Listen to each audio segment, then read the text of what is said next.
বিধ্বস্ত অনুভূতি অন্তিম পর্ব। আমাদের সমাজে মেয়েদের বিয়ের সঠিক বয়স হচ্ছে অনার্স ভর্তির পরপর। মেয়ে যদি লেখাপড়া করতে চায় তবে তখন পরিবার থেকে বলা হয় বিয়ে শাদির পর লেখাপড়া করাই যায়, আর পাত্রপক্ষ পড়াবে। ছেলের পরিবার পড়াতে রাজি থাকলে বিয়েতে সমস্যা কী? মেয়ের তখন কিছুই বলার থাকে না, কারণ ছেলেপক্ষ পড়াতে রাজি।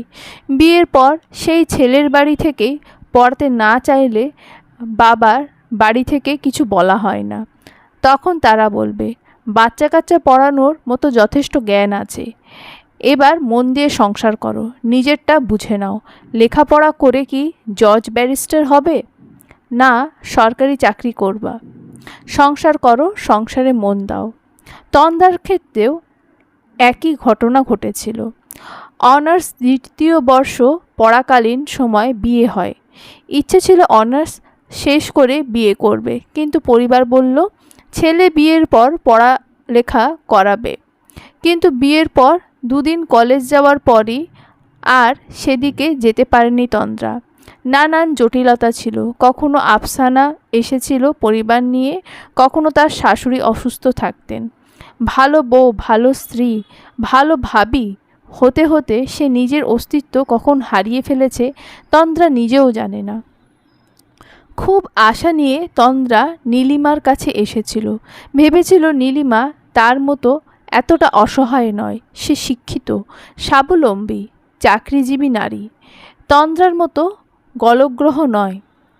সে চাইলে এই অবৈধ সম্পর্ক থেকে বেরিয়ে আসতে পারবে এবং তন্দ্রাকে বৈধ সম্পর্কে টিকে থাকতে সাহায্য করবে। কিন্তু সে ভুল ছিল। নীলিমা অনিরের থেকে সরে যাবে না। এতক্ষণে হয়তো অনির জেনেছে নীলিমার সাথে তন্দ্রা দেখা করেছে। অনিরের লুকোচুরি এবার হয়তো শেষ হবে। তন্দ্রাকে হয়তো সে ত্যাগ করবে। তার বাবার বাড়ি কি তাকে ঠাঁই দেবে? না, কি বলবে? একটু মানিয়ে নাও, সংসারে এসব ঠোকাঠুকি হয়, একটু মানিয়ে নাও।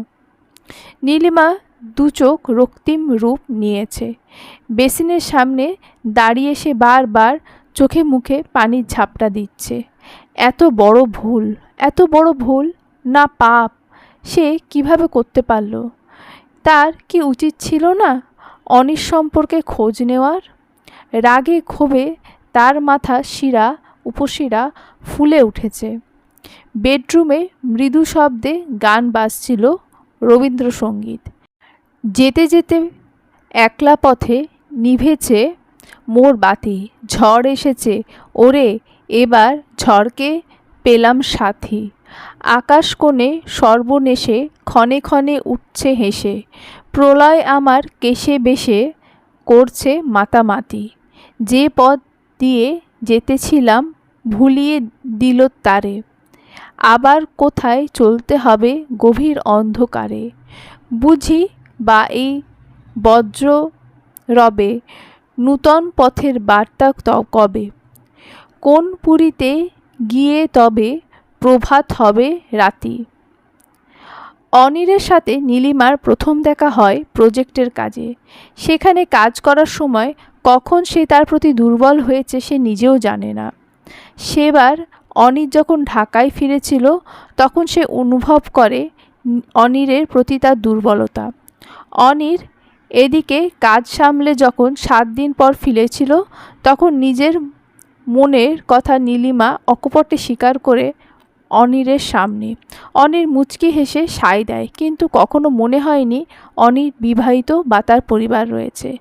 দুজন প্রাপ্তবয়স্ক মানুষের প্রেম, শারীরিক সম্পর্ক খুব স্বাভাবিক।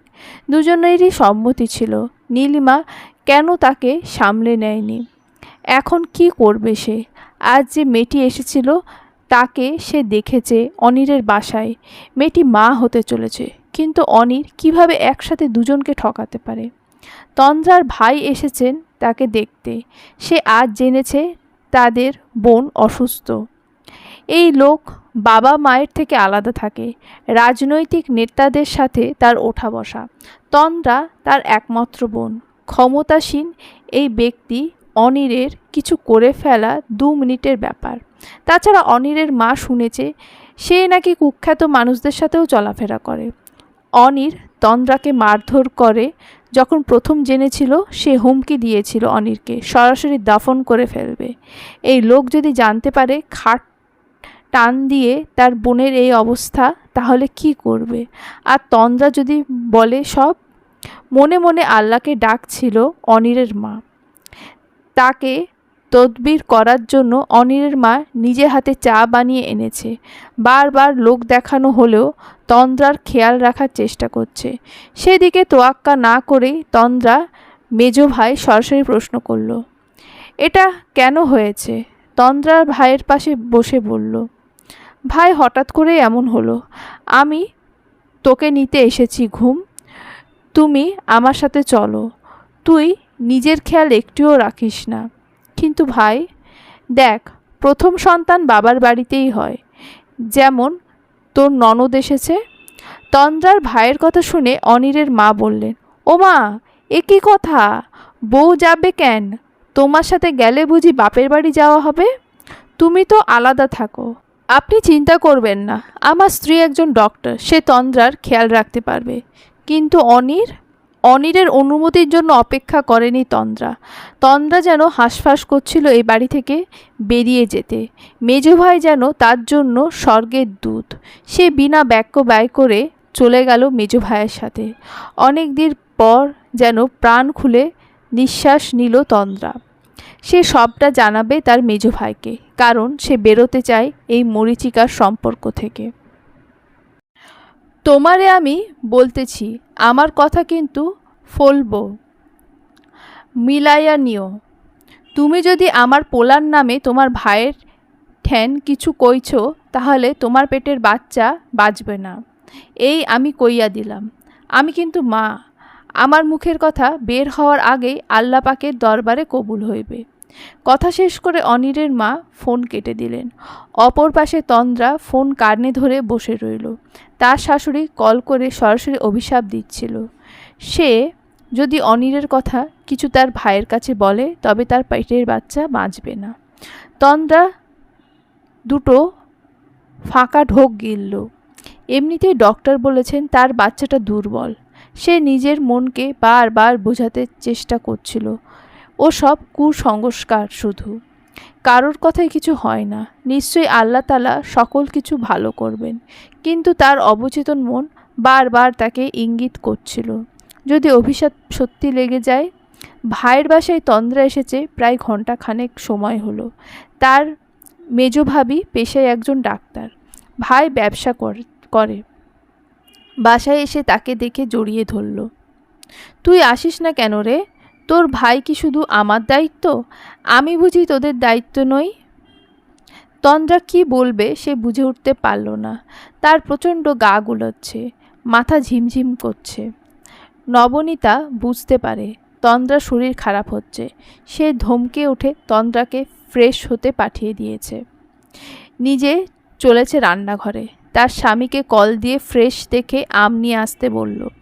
কথা বলতে বলতে লেবুর শরবত নিয়ে এলো। তন্দ্রা তখন বিছানায় সবেমাত্র গা এলিয়েছে।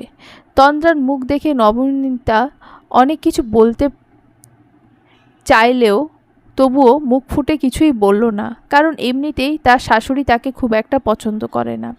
এই বিষয়ে কথা বললে হয়তো তিনি বলবেন নবনীতা নিজে কানপড়া দিয়ে তার মেয়ের সংসার ভেঙেছে। তন্দ্রা ঘন্টা দুয়েক ঘুমিয়ে উঠে গোসল সেরে বাইরে বেরিয়ে এলো। বেশ ঝরঝরে লাগছে নিজেকে। রান্নাঘর থেকে টুংটাং শব্দ আসছে। পুরো ঘর জুড়ে তখন পাকা আমের গন্ধে ভরে আছে। রান্নাঘরে রান্নায় ব্যস্ত নবনীতা।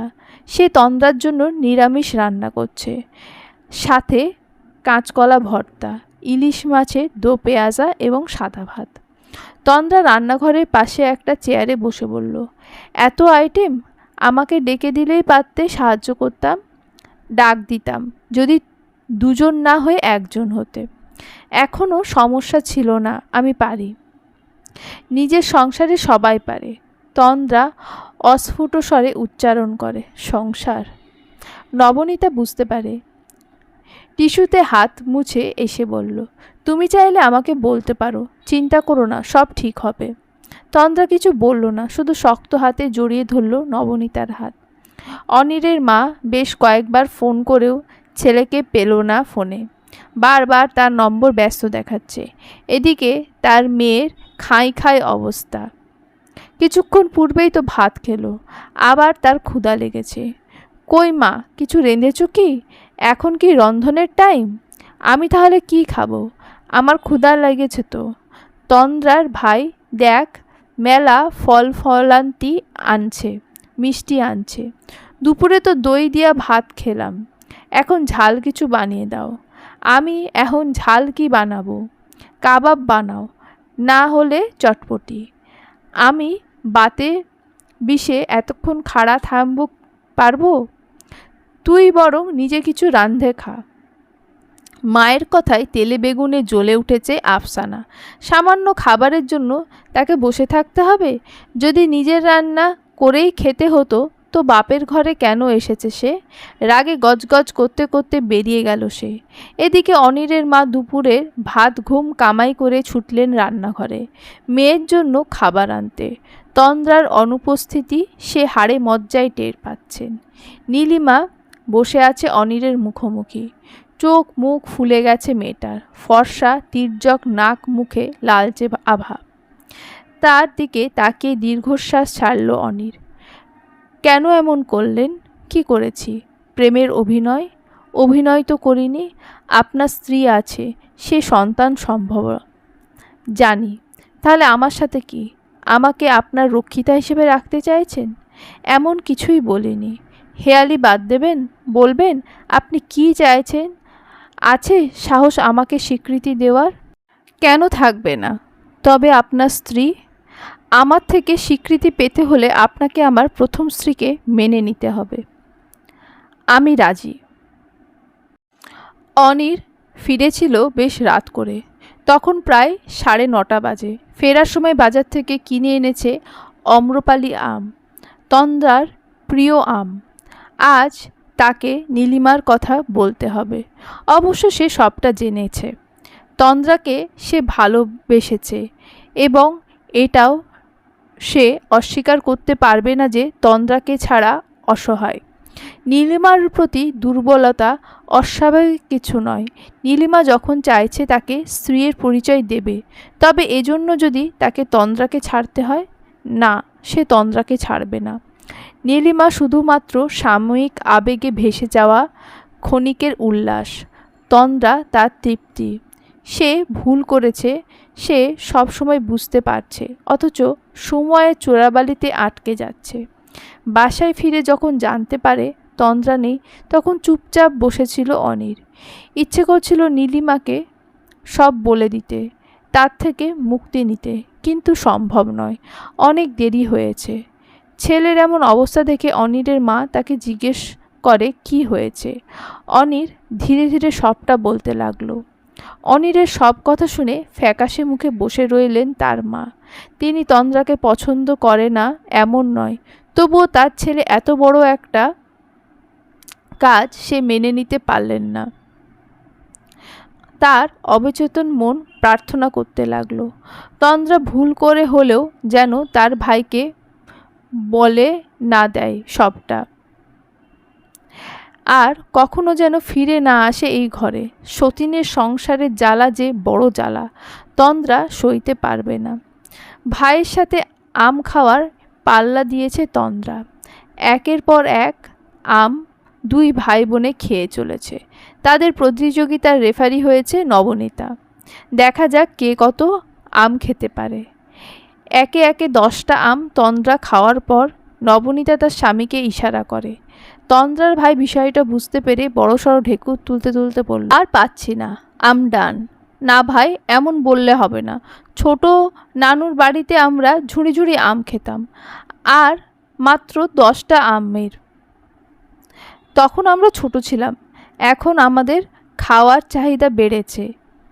আচ্ছা তুই জিতেছিস, বল কি চাই? দেবে তো? দেব। যা চাই দিতে হবে, না করতে পারবে না। তুই যা চাইবি তাই, বল কি চাই?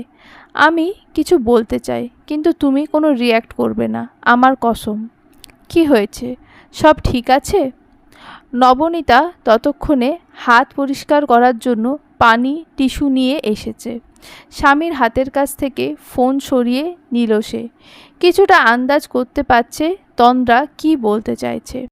তন্দ্রা নিজের মাথায় তার ভাইয়ের হাত রেখে বলল, কথা দিচ্ছ? দিচ্ছি। এবার বল, যা বলবি সব বলবি। এর আগেও বল, তুই সুখে আছিস তো? ভাইয়ের প্রশ্নে তন্দ্রা হাসে। উৎসুক দৃষ্টিতে আশেপাশের পরিবেশ দেখছিল।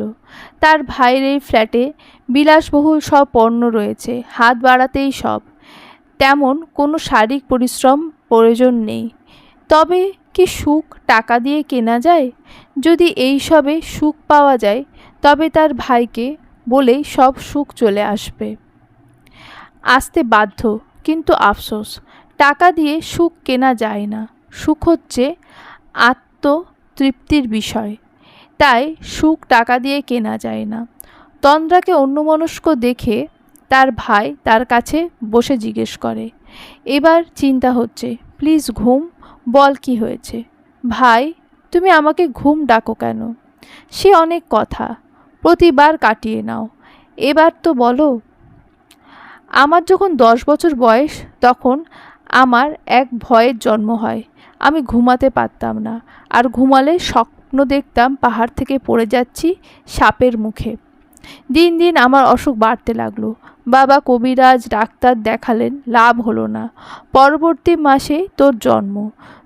তোর জন্মের 7 দিনের দিন মা গেলেন গোসল করতে। তুই তখন ঘরে একা, মায়ের সাথে নানিও গেছেন। হঠাৎ তুই কান্না শুরু করলি। আমি মিয়া ভাই তোকে শান্ত করায় মরিয়া হয়ে উঠে, কিন্তু কিছুতেই হচ্ছিলি না। তারপর কেন যেন বুকে নিলাম। তুই শান্ত মেয়ের মতো চুপচাপ ছিলি। তোকে নিয়ে বসে থাকতে থাকতে আমার ঘুম চলে এলো। এই জন্য আমি তোকে ঘুম ডাকি। তোকে বুকে নিয়ে ঘুমোলে আমার ভয় লাগতো না। তোর মুখ দেখলে ক্লান্তি উবে যায়। আমার জন্য প্রশান্তির অন্য নাম তন্দ্রা। আমার ঘুম বাবু এই ফিরবে না। মা তো নবকে মানে না, ওর চাকরি পছন্দ করে না। ও মেডিকেল কলেজে পড়ার সময় কত কাহিনী করে ওকে পেয়েছি। আমার জন্য ওর ঘর ছুটল, বাবা মা সবাই পর হলো। আমি কি করে ওর পরিচয়টা কেড়ে নেব? আমার পরিচয় কি? আমি কি করব? এবার তন্দ্রার ভাই নড়ে চড়ে বসে। নবনীতা এসে তন্দ্রার পাশে বসেছে। তন্দ্রা 2 হাতে দুজনের হাত আবদ্ধ করে বলতে লাগলো সব কথা। পেটের বা পাশে তখন চিনচিন ব্যথা করছে, তবুও সে বলে চলেছে এক অসহায় জীবনের গল্প, তার গল্প। এই শিক্ষিত সমাজকে বুড়ো আঙুল দেখিয়ে বলে চলেছে তার মায়ের অবহেলা, ছোট ভাবির রান্নার তরকারি, শাশুড়ির ঘরে বিড়ালের পটি, ননদের কাবাব, স্বামীর গল্প। তন্দ্রার ভাই শুনে রাগে ক্ষোভে বার দুয়েক দেওয়ালে আঘাত করলেন। নবনীতা স্বামীকে সামলানোর জন্য এগিয়ে যায়। যখন তন্দ্রার ভাই বেরিয়ে যাচ্ছিল বাসা থেকে, তন্দ্রা ক্রন্দনরত অবস্থায় বলল, ভাই, আমার কসম লাগে তুমি যাবে না। নবনীতা 2 ভাই বোনকে নিয়ে যেন মাঝ সমুদ্রে পড়েছে। অঝরে কেঁদে যাচ্ছে তার স্বামী। ননদ কাঁদতে কাঁদতে হেঁচকি তুলছে। কতটা অসহায় হলে পুরুষ মানুষ কাঁদে। কাঁদে যখন তার অতি প্রিয় মুখ কষ্টে থাকে, সেই মুখে আষাঢ় মাসের মেঘ জমে। বাবা মাকে সবটা জানালো তন্দ্রার ভাই। তার কথা সে আর ফিরতে দেবে না বোনকে। কিন্তু অপর পাশ থেকে জবাব এলো, তালাক দিলে বাচ্চাসহ কেউ ওকে বিয়ে করবে? আর এর পরের জন যে ভালো হবে তার গ্যারেন্টি কি? ঘণ্টাখানেক সময় হয়েছে অনির কল দিয়ে যাচ্ছে তন্দ্রাকে। তন্দ্রার ফোনে কল তো হচ্ছে, কিন্তু কল রিসিভ করছে না তন্দ্রা। পরপর 17টা সিগারেট খাওয়া শেষ করে ঘরে ফিরে এলো অনির। রাত জাগার অভ্যাস তার নেই। কাজ করার সুবাদেও সে খুব একটা জাগে না। অনিরের তেষ্টা পেয়েছে, তন্দ্রার তেষ্টা। এই রাতে 12টার দিকে বেরিয়ে গেল বাসা থেকে। রাত তখন 12:47। এমার্জেন্সি কল এসেছিল হসপিটাল থেকে। নবনীতাকে নিয়ে তখন তার স্বামী রওনা দেয় হসপিটালের উদ্দেশ্যে। ফিরে এলো তখন প্রায় রাত 3:30। ফিরে এসে দেখতে পেল অনির তখন তাদের বাড়ির গেটের সামনে অপেক্ষা করছে। অনিরকে দেখে রাগে যায় তন্দ্রার ভাই। এত রাতে বাড়ির সামনে তামাশা হবে তাই নবনীতা তার স্বামীকে নিয়ে জোর করে বাসায় ঢুকে এবং অনিরকে আসতে বলে। অনির বাসায় ঢুকে নবনীতাকে জিজ্ঞেস করে তন্দ্রা কোথায়। নবনীতা হাতের ইশারায় দেখিয়ে দেয় তন্দ্রা সামনের রুমে। ঘরের বাতি বন্ধ, স্লাইডিং ডোর বন্ধ করে অনির ঘরের বাতি জ্বেলে দিল। তন্দ্রা গভীর ঘুমে আচ্ছন্ন। ওয়াশরুম থেকে ফ্রেশ হয়ে এসে অনির তন্দ্রার পাশে বসতেই তন্দ্রা জেগে গেল। ঘরের বাতি ততক্ষণে বন্ধ হয়েছে।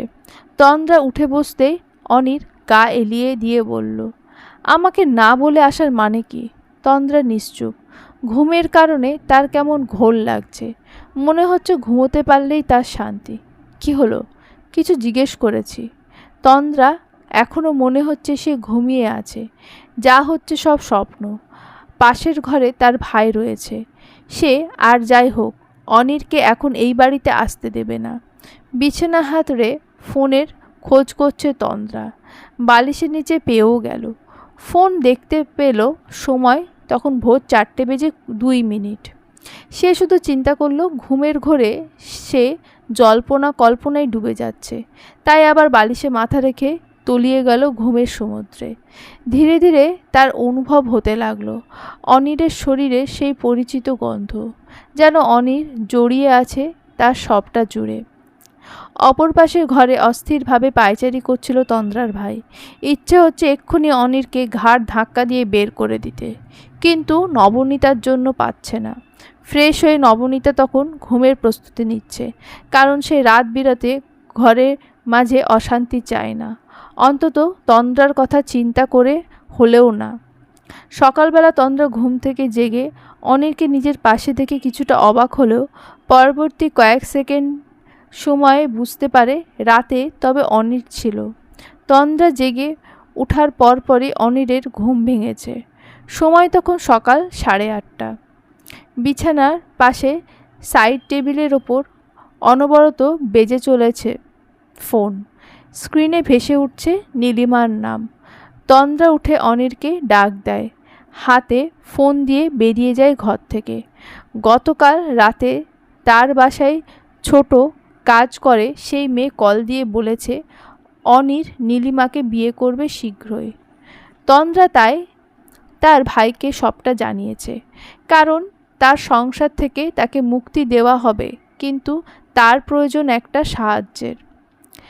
তার একাডেমিক শিক্ষাগত যোগ্যতা নেই যে সে যখন তখন চাকরি পাবে। তাকে জায়গা দেওয়ার মতো মাথায় একটু ছায়া হওয়ার জন্য পরিবার নেই।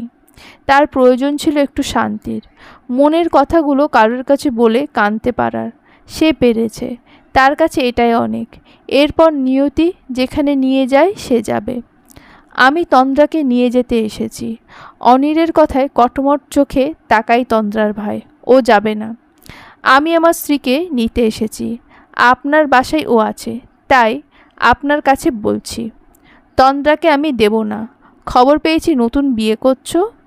অনির কোনো জবাব দেয় না, চুপচাপ বসে রইল। রান্নাঘরে নবনীতার প্রেসার কুকার তখন সিটি বাজাচ্ছে। হয়তো সে ডাল চাপিয়েছে। অনিরের মনোযোগ কয়েক মুহূর্তের জন্য সরে গিয়েছিল। ফিরে এলো তন্দ্রার ভাইয়ের কথায়। তাহলে তন্দ্রাকে তোমার তালাক দিতে হবে। আমি তন্দ্রাকে ছাড়তে চাই না। এ কথা পরকীয়া করার আগে মনে রাখা উচিত ছিল আমার বোনের গায়ে হাত তোলার আগে। আপনি আপনার স্ত্রী নিয়ে আলাদা রয়েছেন। আপনি বুঝবেন না আপনার স্ত্রী এবং মায়ের মধ্যেকার রেষারেষি। তুমি যা জানো না তা নিয়ে কথা বলবে না। আপনার আরও 2 ভাই আছে। আমি মায়ের এক ছেলে। আমার মাকে অন্য কারোর ঘাড়ে গছানোর সুযোগ আমার নেই। সারাদিন পর অফিস থেকে ফিরে এসে যদি দেখি সামান্য তরকারিতে হলুদ বেশি হওয়ার জন্য আমার স্ত্রীর সাথে মায়ের মনোমালিন্য হচ্ছে এবং আমার মা রাগ করে বাসা থেকে চলে যাবে, তখন আপনি রাগ কার ওপর দেখাবেন? দিন শেষে আমরাও মানুষ। মেয়েরা সারাদিন ঘরের কাজ করে, আমরা সারাদিন বাইরে থাকি। আমি বলছি না তাদের কোনো চিন্তা নেই, তবে পুরুষ মানুষের শান্তি এই বাড়িতে, নিজ নারীতে। অথচ ঘরে ফিরে যদি প্রত্যেক দিন ক্যাচ ক্যাচ লেগে থাকে এবং বাসার সবার মুখ ভার থাকে, তবে কতদিন মেনে নেওয়া যায়? আমি মানছি রাগ বেশি হলে তন্দ্রাকে আমি আঘাত করি, কিন্তু নিজেও শান্তি পাই না। তখন নিজেকে কাজে ডুবিয়ে রাখি। ঘরে শান্তি না থাকলে বাইরে খুঁজি। অনিরের কথায় তাচ্ছিল্যের সাথে হাসে তন্দ্রার ভাই। এরপর বলল, পরকীয়া তবে শান্তি? না, এটা আমার ভুল। আমি ভুল করেছি, এটা আমি স্বীকার করছি। আজ এক নারীতে, 2 দিন পর অন্য নারীতে মত্ত হবে। কথা দিচ্ছি, তন্দ্রাকে ফিরিয়ে দিন, আগলে রাখবো। আমার ভুল শুধরে নেব। ওই মেয়েকে বিয়ে করে নাও, আমার বোনকে তালাক দেবে, এটাই শেষ কথা। আমি তালাক দেব কেন? তন্দ্রা আমার কাছেই থাকবে, ও যাবে না। এই অবস্থায় কোনোভাবেই না। তন্দ্রার সাথে কথা বলবো, সে অধিকার আছে? আছে বলেই চাইছি। বলুন, কি করলে তন্দ্রাকে ফিরিয়ে দেবেন?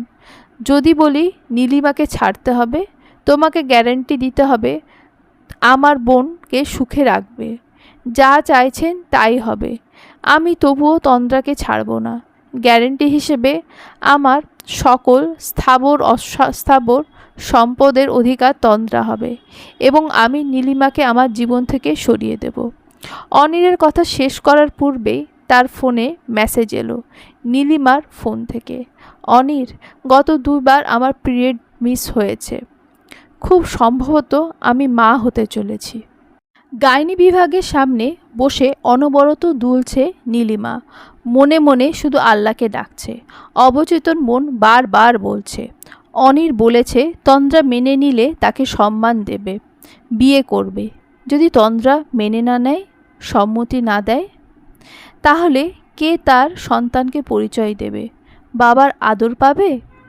তার সন্তানের বাবার আদর ভাগ হয়ে যাবে না?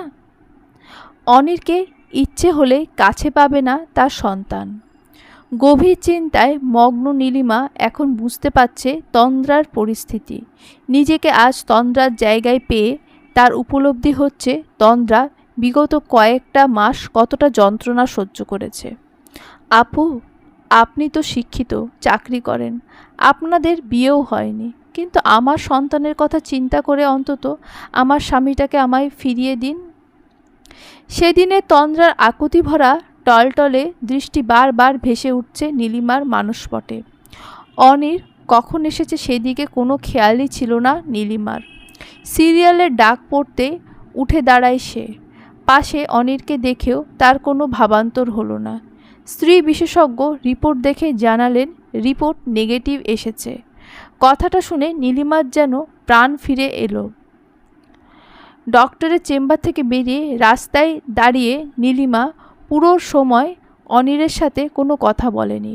রিকশা ডেকে রিকশায় উঠে বসে নীলিমা। রিকশাওয়ালাকে বলল কিছুক্ষণ দাঁড়াতে। অনির তার থেকে কিছুটা দূরে ছিল। কাছাকাছি আসতেই নীলিমা বলল, আপনি আমার জীবনে সেই সুখের মুহূর্ত যা আমি ভুলে যেতে চাইলেও পারবো না। তবে আমাকে ভুলতে হবে, কারণ অনির নামক বিষাক্ত অনুভূতি থেকে আমার মুক্তি চাই। অন্তত আর কোনো মেয়ের সাথে এমন করবেন না। তন্দ্রা ভালো মেয়ে, তাকে ভালোবাসতে শিখুন। আমাদের গন্তব্য এক হতে পারে না, তাই আমাকে মাফ করবেন।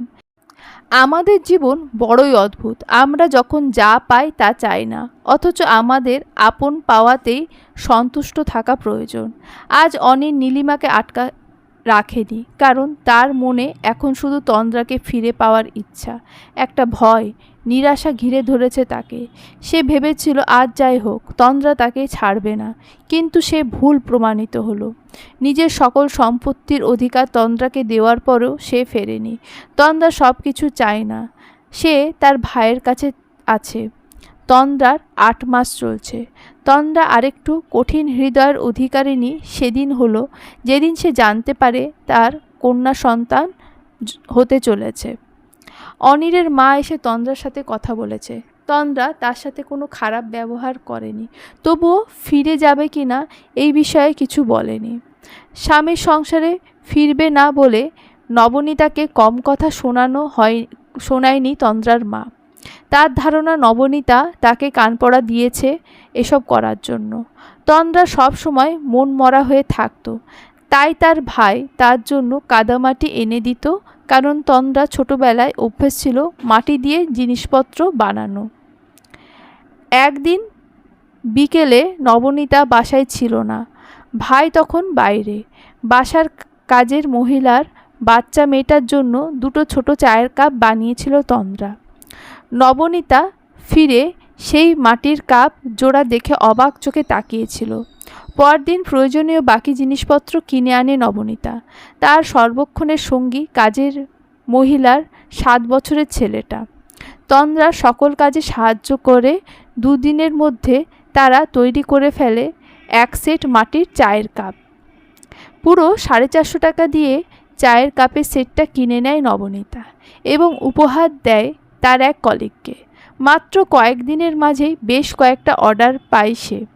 শখের বশে করা কাজ আজ তার পরিচয় হতে চলেছে, কিন্তু ভারী পেট নিয়ে সমস্যা হয় তার, কষ্ট লাগে, ক্লান্ত লাগে, তবুও সে প্রকাশ করে না। নবনীতা বোঝে সে যত্নের কমতি রাখছে না, তবুও তন্দ্রার একাকিত্ব যে একান্তই ব্যক্তিগত।